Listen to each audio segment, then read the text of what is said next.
Добрый вечер, дорогие друзья. Добро пожаловать, как я это назвал, майский интенсив галереи плавающего звука. Наш проект, посвященный сочинению, экспонированию, реэкспонированию работ в формате пространственного звука. Да? То есть, как правило, я просто вижу очень много новых лиц, что приятно. У нас есть два формата, в которых мы представляем канальную пространственную музыку. То есть первый — это сейчас то, что вокруг вас.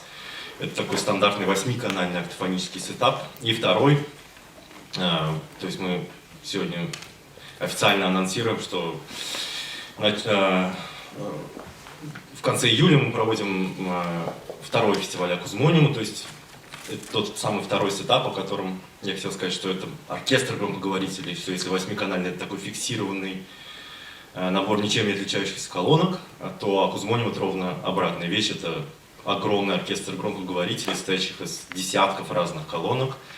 И в этом году будет второй фестиваль, и очень рад сообщить, что мы привозим именно французскую оригинальную версию Акузмониума, разработанную в центре GRM, и, соответственно, композиторы живые и классики, в общем, современные классики, уже классики 40-х, 50-х годов работы будут исполнены, куда мы вас категорически приглашаем. От 25 по 28 июля на разных площадках новой сцены, на сцене и здесь. Вот. Ну и следующая неделя у нас тоже достаточно интенсивная. 22 числа и 24 будут проекты австрийского композитора и специалиста в области искусственного интеллекта Томаса Гриля. 22 работы его студентов на формате пространственной музыки, а 24 результаты его исследовательского проекта Rolling Sounds. Это трехлетний проект, в ходе которого он с коллегами изучает проблемы износа цифрового аудио. Чтобы не отнимать время, я хочу представить сегодняшнего нашего гостя. Это немецко-нью-йоркский композитор, перформер, саунд-артист Ханс Таммен.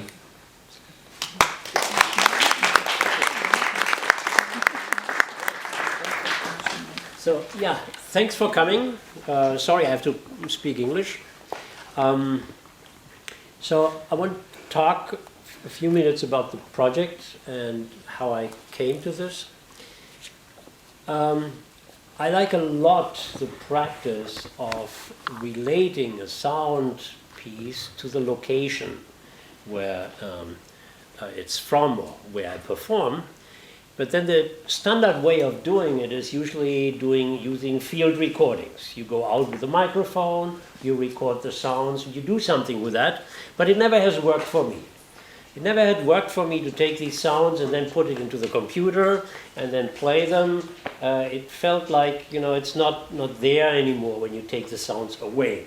So I never did actually a real sound performance that related to the history, to the location, to the environment where it was happening. And I was always thinking about how could I do this, but if nobody forces me to do it, I don't come up with a solution. But a few years ago, I took part in an exchange project between Hamburg-Wilhelmsburg and New York-Williamsburg, because both were ports where ships went over the Atlantic to bring mostly immigrants and refugees and travelers, tourists between these ports, and we were supposed to relate to that environment, like Wilhelmsburg, which had a heavy dose of working class people, dock workers, and so on in the history, and then Williamsburg and Brooklyn. So I was thinking really for a while, how can I relate to this area, until I finally clicked in my head, because I had the fortunate or maybe unfortunate situation that I took part in a memorial service for Pauline Oliveros, a very famous American composer who died at the age of over 70 or 80 or something like that. And what they did was a so-called Applebox Orchestra. The Applebox piece by Pauline Oliveros was, you take a box, it's not a computer, an Apple computer, it's a box where you carry apples in. And Pauline figured out when she taps the box, it sounded great.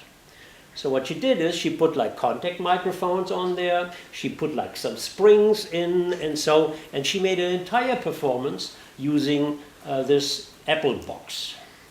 The next piece she did was the Apple Box Orchestra, and that like many people came with these boxes and played with it. And her memorial service that I took part in was that we had 20 composers from New York who had like in a U shape all these like boxes, and everybody was like banging and clanging and making funny sounds from these Apple boxes. It was a total mess, but it was great. I really loved it. And then it clicked. What is if I take an object from that location and try to see what stories, what sonic stories are in the object that I can take out of it, like with the same or similar means. You will see that I'm not using that many like springs and other stuff here. I'm rather trying to work with motors and drones, so it's still like my idea. But you know, it has to be an object from the space. And in Hamburg, I took a lot of like crap, garbage from the streets. I carried it all to my apartment, and my wife was like, "What are you doing with this stuff?" You know, it's like the apartment filled with so weird stuff. And then I settled on buying a suitcase in a thrift store, in a second-hand store. And then I threw out all the garbage on the street again, because the suitcase not only sounded great, it sounded better than everything else, but the suitcase actually symbolized for me also the idea of the traveler, right? The idea of the refugee. Imagine like you're fleeing, you're exiling your country, and everything that you can carry has to be sitting in that suitcase. So I wondered like what kind of like stories are in that suitcase that talk to you. Of course, I cannot use a suitcase, a modern one, because they're all produced in China, and they all say the same probably. So I had a cool suitcase in Moscow, and so on. I'm thankful very much for Anton to bringing me this suitcase that he also, it's not really from St. Petersburg, it's now here, but then it came from, from Moscow, and actually his ancestors brought us from the Tatar region. No, it's Tashkent, it's not my ancestors, it's my friends, and it's from their ancestors. Anyway, it's a suitcase that has a lot to tell us, so I hope... You missed the Vienna part about What? The Vienna part. The Vienna part, oh, okay. So I traveled all over the world, and all the stories I'll try to coax out today. I don't know if you sent it, but thanks again for Anton for inviting us. Thanks again for the Foundation for Contemporary Arts who provided for the travel cost from New York. Thanks for Goethe who provided for the travel cost within the Russian Federation. I come from Moscow and I go to Yaroslavl tomorrow. Anybody else? That's it. That's it. Thanks everybody.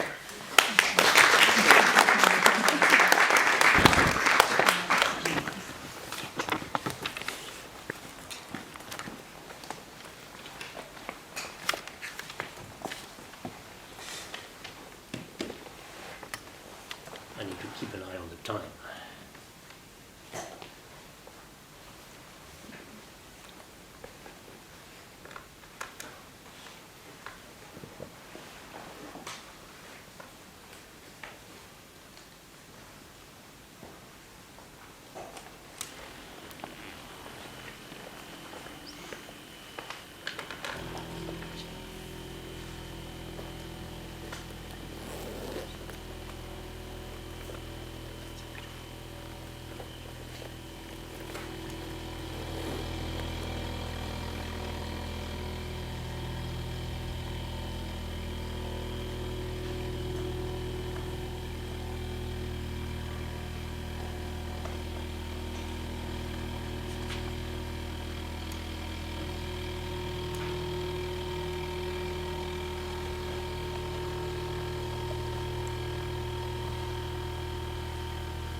Thank you.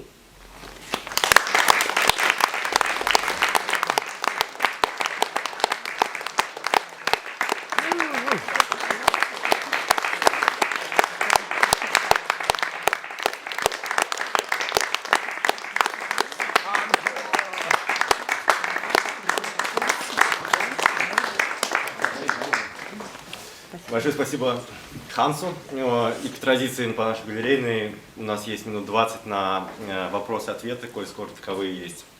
Можно задавать на любом из двух языков, русский и английский. So what's inside the suitcase? Air. Cool. The thing is, a suitcase does sound better when there's nothing in there, because any padding inside would dampen it. So I have the idea maybe in the future I should travel with one suitcase that has a rich history, so I can put like my dirty underwear in there or something, so I have less to carry. But for now I'm taking a suitcase that they provide me at the venue. So all the resonators are outside. All the resonators are outside, and the resonators are either what I'm doing with this or these motors. And what are the process like of effects? I'm working on the software for probably 20 years. It started out as a software that processed my own guitar sounds. And what it also does is it analyzes my guitar sounds and uses that information to control the parameters of the processing, because I'm just having my fingers on my guitar, so I cannot do that much. But around 2010 I started working with other musicians. I was processing them while I was sitting just like on the computer. And I did a wide range of things, like even large ensembles and so on. And then later it also became clear that this is my all-in-one composing software used for everything. And now just also the suitcase goes through there. As what's inside is like everything that we know, let's say from the 60s or 70s on. It's like delay lines, it's like filters, it's I take a buffer and take it apart and spatialize it. Software is currently configured to not only play on 8 channels but up to 64, if one gives me a system like this. I had the opportunity just a few weeks ago to play at Stanford on a 56-channel sound system. Or they gave me once at Hamburg a system with, that was 200,000 euros. So I cannot put this up in my, living room to experiment with this. But for now, this is like made that it works with anything. So with these 8 speakers in a room, in a circle, or in a cube, or 32 speakers in a sphere, so I could do that if somebody gives me a system and pays me for that. And otherwise, yeah, it's like I did today, because I'm an improviser, I do not really know beforehand what I'm doing. I did today a lot with comb filters because I just liked the sound that appeared here in the room. And how does it split in like 64 channels? Is there an algorithm to do that, or? Yeah, the math is out there for a long time, because the idea is now, if you have a sound moving from one speaker to the other, like left and right, we all know easy how to do it between panning, between stereo. Like every mixer can do it and every computer. So basic, or any system we have, so it means like when the sound moves from here to there, the sound goes down in volume there, and the sound goes up in volume there. So that's very easy, because it's just like between left and right. Panning, we can do. When you, though, have a system like here, and the sound moves from here to there, you could, of course, say the sound goes down here, the goes up there, then it goes down there and goes up there, so that you get some kind of a round feeling, but it doesn't really work. What actually works is, actually the sound that's represented here is also a little bit represented there and there, so it gets a little bit more complex. And it's even worse if you have a sound moving from here to over there, because when it gets this kind of path, the sound in the middle is represented in every speaker.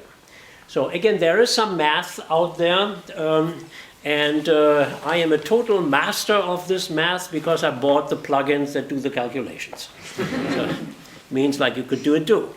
And there are some tools out there, and I do not know if I use VBAP. There's one, I just mentioned that in case that you work with that and heard about it before. VBAP, I use GRM tools, and I use SPAT, which is like a very high-end software to spatialize stuff in 3 dimensions. So we need to still set it up. But again, that is, let's say 30, 40 years ago, it was like rocket science, and people had to develop that stuff, and the people who developed that stuff 30, 40 years ago, I am very grateful for that they provided me with the tools and everybody else with that. Thanks. I'm sorry, why Malevich t-shirt? Malevich t-shirt occasionally, or I second that. What does Malevich mean to you in your art? Malevich? This is like the usual argument is this is at the beginning from abstract art, right? You have Alphonse Allais, who created a white square and that was depicting some young girls. They were pale and they played in the snow and so on. So the white square of Allais in 1880 or so depicted everything, although it's a white square. But Malevich, when he did a white square, it's just a white square. And for me, as I'm not, you may have heard in your mind, you saw stories or so, but I do not actually think as a narrative or making stories. It's like really very abstract. I'm totally like in trance, listening to these sounds, but they do not mean anything in the sense of like, oh, I'm sitting on a grass and I see the beautiful birds and the clouds or so. It's not working for me. So I think this is really, I have an abstract approach to it, and I felt like, especially in Russia, I should wear this t-shirt today. So it is the whole improvisation? The thing is, I am an improviser, yes, that's an improvisation. I try to make a serious face the whole time, but I'm often surprised by the outcome that you might have seen once in a while. And the software is also written that it surprises me, because I argue, and I'm not the first one who argued that way, that when you are as an improviser using computers, you make the computers surprise you. Because so improvisation is also that we deal with unforeseen situations, we master them. Of course, it's not coming out of the blue. It just you use the tools you developed over the years to master a situation.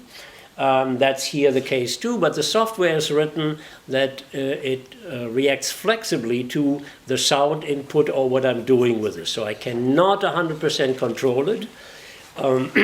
And, well, it surprises me, and as an improviser, I need that.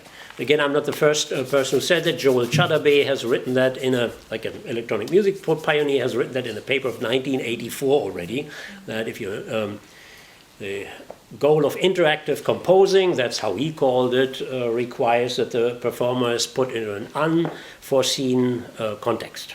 So. You still live in New York? Yeah. And how does the city inspire you in your What? art?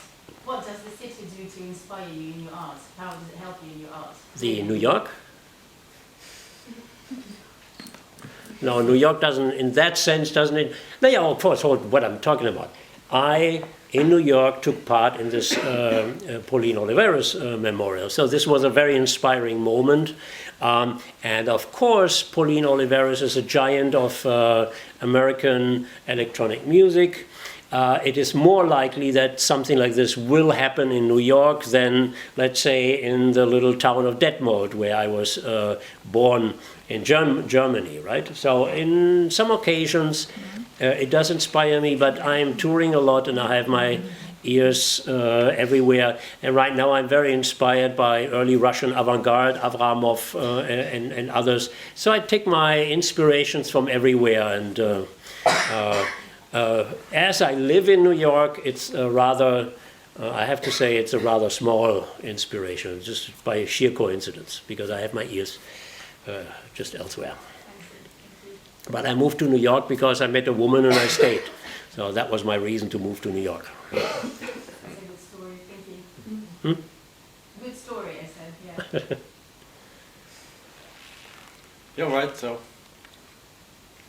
that's called an evening, right? Yeah. Thanks.